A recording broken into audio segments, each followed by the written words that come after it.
Like art? Columbus Public Health and Columbus Landmarks Foundation have partnered to offer free guided tours of the city's Artwalk sites, led by expert historians and guides. It's called Columbus Artwalks and Landmark Talks. Whether you live up the street or are visiting from another city, take a walk while visiting local culture. These unique tours offer a great way to explore the art, history, and architecture of our Columbus neighborhoods. Today's show highlights a recent tour. To find out more about the tours, you can visit columbuslandmarks.org.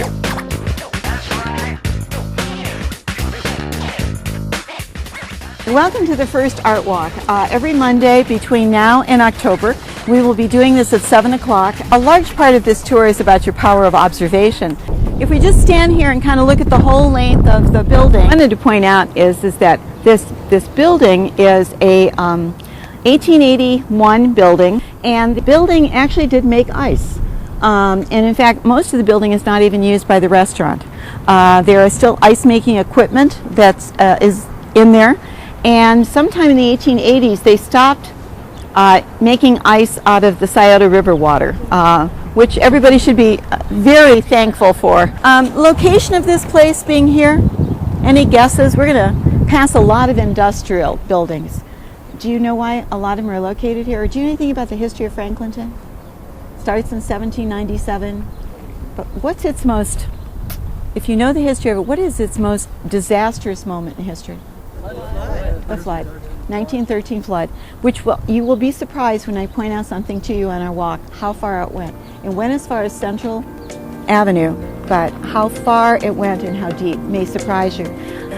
It was March 1913, the ground was frozen, and there was no flood wall, of course, at the time, and the water came from where the Olentangy and the Scioto both meet, and it came in, and with kids playing in the street, splashing in puddles, within 2 hours the water was over their knees. It came so quickly, and then people are up on top of rooftops and other things.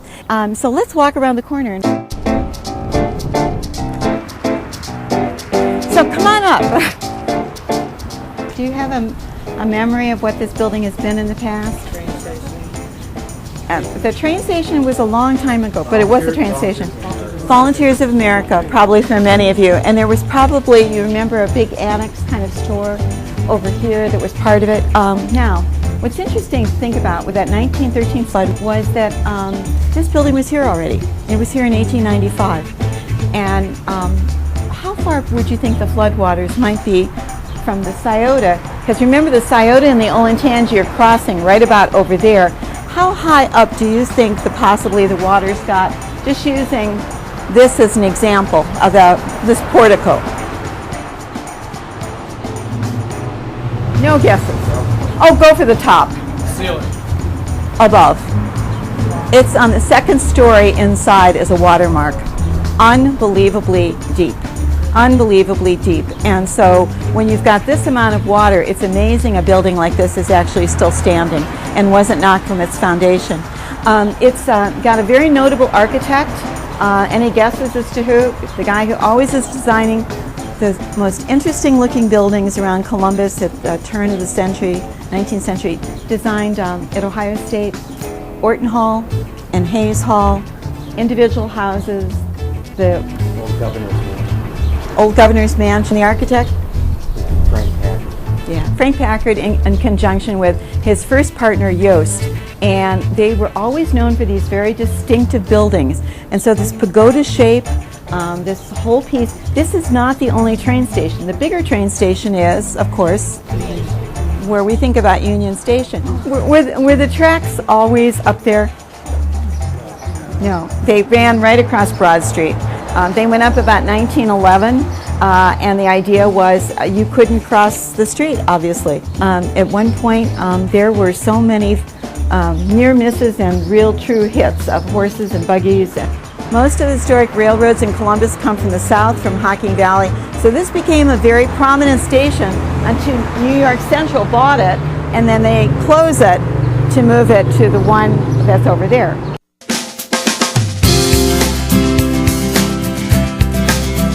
I want you to look at the statue over there. To see the woman with the baby, holding the baby up. And does anybody happen to know what it is? Because it's an easy one to pass in traffic and never notice. And it's really lovely. It's Arthur Boak is the baby that's being held up.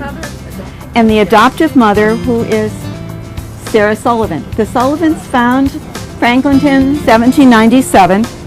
And they have children, but they have this little sort of half-brother, and that's Arthur Boak. He's taken in because his mother is probably on the Underground Railroad. And Sarah takes this baby in, actually raises the baby as her own, nurses him, which is controversial enough at the time, you know.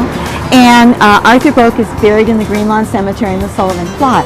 The sculptor is Alfred Tibor, who has many sculptures around town. He was an Auschwitz survivor. And his things are always uplifting and really thought-provoking.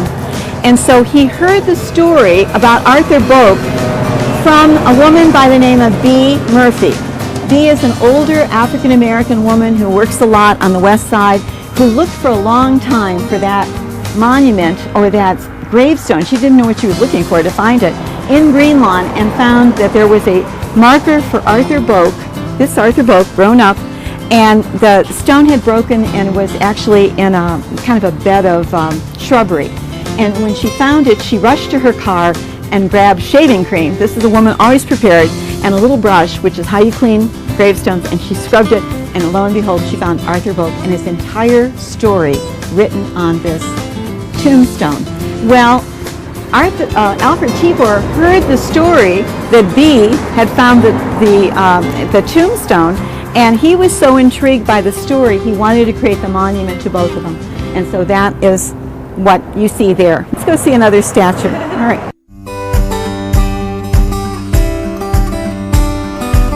All right, so I will purposely point out the Artwalk sign, and I don't know if we can hear this on the phone or not, but it does refer to Lucas Sullivan's statue. It was created actually in Lubbock, Texas, and was brought to Columbus in pieces. And the idea was to assemble it on the spot and on a 10,000-pound block of marble, limestone, that actually came from the quarry that Lucas Sullivan owned. And so it seemed like a fitting place to put it right here, because this is one of the places that Lucas Sullivan saw when he first came through here and he was surveying. He is purposely made to look very forward looking, and there are other things around the statue that make it interesting, and they are other important events to Franklinton. You have a monument on this side to the women of Franklinton, finally, and one to the Great Flood of 1913. And so it's really quite interesting how they've kind of put it all on this one particular piece. One of the things that was a little more interesting, as I remember from the casting of it, was what to do about his eyeballs. And they finally decided to make them appear as if they have kind of a glass eyeball, so that he looks even more lifelike. Nobody really knows what he looks like. There is a rendering, kind of a bas relief in a Green Lawn Cemetery, supposedly based on a portrait of him. But he definitely would have known the area that we're standing on very well. I have a map I'm going to give you a little later of Franklinton before the 1913 flood. There were other streets here. They carved the river out differently after the 1913 flood. And when they did so, because it was so devastating, they decided to redo this entire area, both sides. And we're going to talk about the other side in another walk. So I'm focusing this way right now. And that is the building over here. So, before it was COSI, what was it? Central High School. I used to teach night school here in the end of the 60s. Central High was also never called Central High. In the beginning, it was to be called Washington Gladden High School. Washington Gladden was a minister of First Congregationalist Church who started the social gospel movement and really brought this kind of Christian awareness that you don't complain about things, you go out and you do things and you act like a Christian. Somehow the name got dropped and Central High School came about because the same time it's being built in the 20s, there is a mandatory Ohio law about student attendance that comes into being. And they realized that for all of their efforts before this, nobody's been going to school, you know, get real here. And kids drop out 8th grade completely all the time. How do you get these kids in school? And so they start putting in these more mandatory laws. And then they decided to build North High School, which would be the old Everett. and West High School, East High School, South High School, so it only makes sense there'll be a central. What does the Lincoln Roosevelt, I mean, was every facet of this building have the names of presidents on it, or what? Yeah, they do, and you know, if you look at North High School and South and Linda McKinley, they all have sayings carved above them. This was the era of the 20s in which, you know, there was that sense of history and humanities and English that went with it. And if you notice the architecture of this building, a little hard to see through the trees, it's very classical architecture. That's what education should represent, is that kind of classical underpinning, and it'll be reflected in the architecture.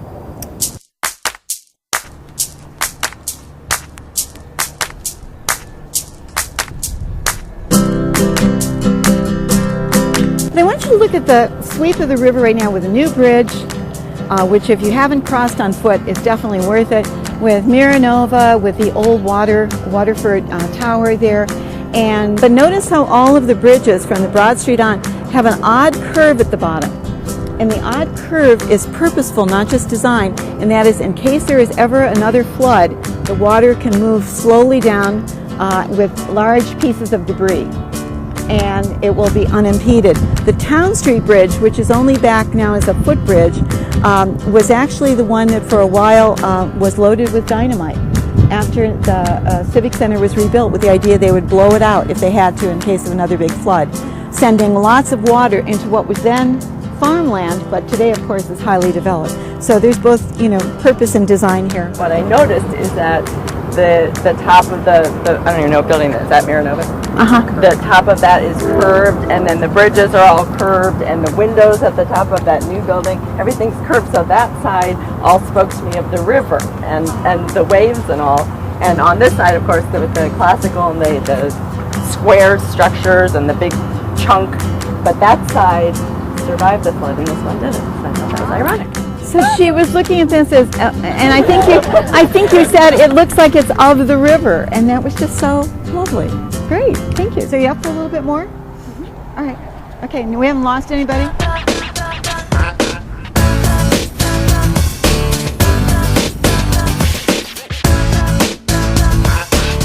This is the back end of 400 Rich Street, which becomes part of the artist colony and part of Dine In, where the food trucks gather. But I point this out because start to look for these little signs of artwork.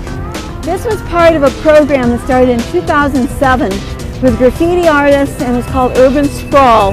And what they did was get young people, especially who were musicians and dancers and vocalists and visual artists, to get interested in using the facades of buildings. So you have these three jellyfish, and you have the train, what is it, the trains across the sea, and you'll see other little pieces here and there, and that was all part of this art that you see all around Franklinton.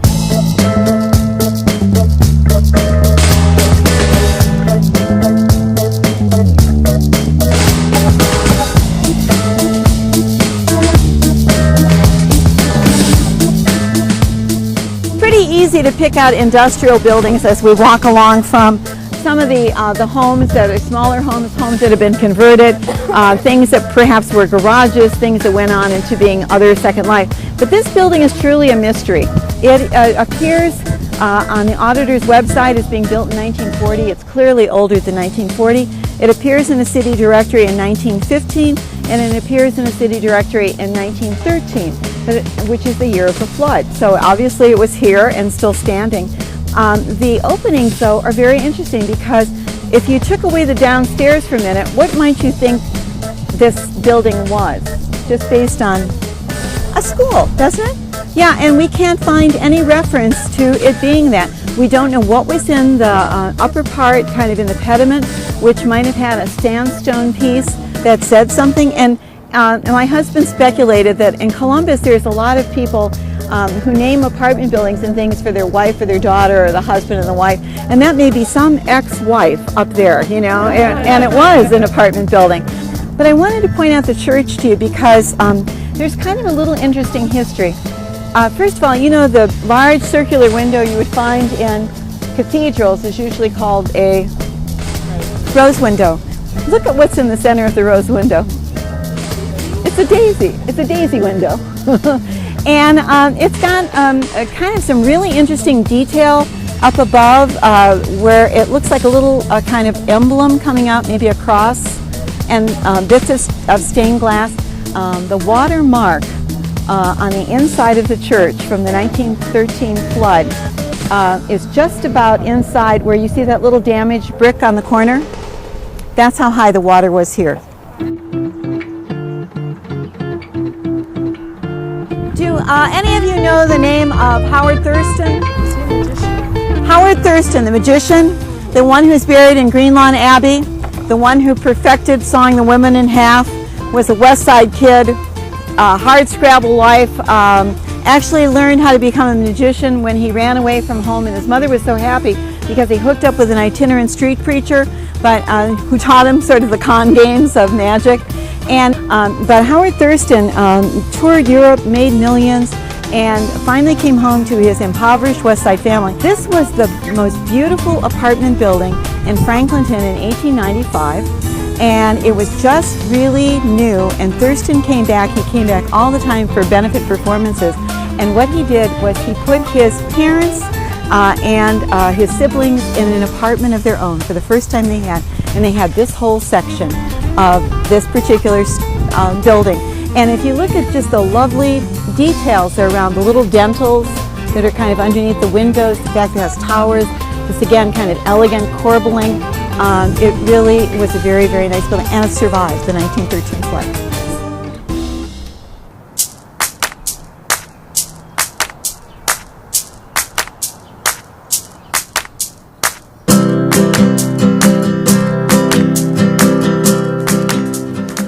I think one of the hardest working groups around here is the Franklinton Historical Society down here. It's not particularly well known. They do a lot of programs in the library, Franklinton.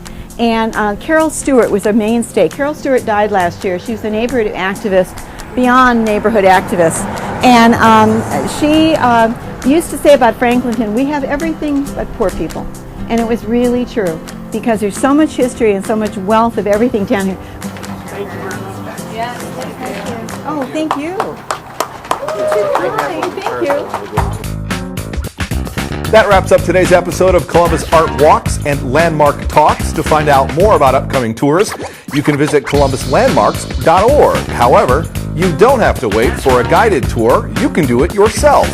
Columbus Artwalks are self-guided walking maps and audio tours of several districts in Columbus.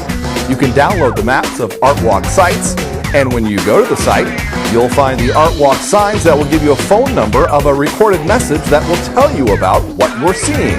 Columbus Artwalks and Landmark Talks is brought to you by Columbus Public Health, the Columbus Landmark Foundation, and by the Ohio Humanities Council, a state affiliate of the National Endowment for the Humanities.